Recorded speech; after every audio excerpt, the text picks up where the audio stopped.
শিবাজী মহারাজ যখন মারাঠা সাম্রাজ্যকে বিস্তারে ব্যস্ত ছিলেন, তখন বিজাপুরের সেনাপতি পহলো খান তার বিরুদ্ধে বিশাল সেনাবাহিনী নিয়ে এগিয়ে আসেন।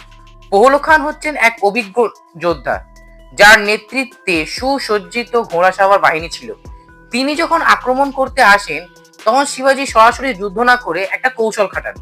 তিনি তখন তার সেনাবাহিনীকে নিয়ে পাহাড়ি দুর্গে আশ্রয় নেন এবং পহলো খানের সেনাবাহিনীকে সংকীর্ণ উপত্যকায় আসতে উৎসাহিত করেন। আর যেই না শিবাজীর শত্রুরা গভীর উপত্যকায় প্রবেশ করে, সঙ্গে সঙ্গে শিবাজীর গোপন সেনাবাহিনী ওপর থেকে বিশাল পাথর ও তীর বর্ষণ করতে শুরু করে। শত্রুরা পালানোর পথ না পেয়ে বিশৃঙ্খল হয়ে পড়ে।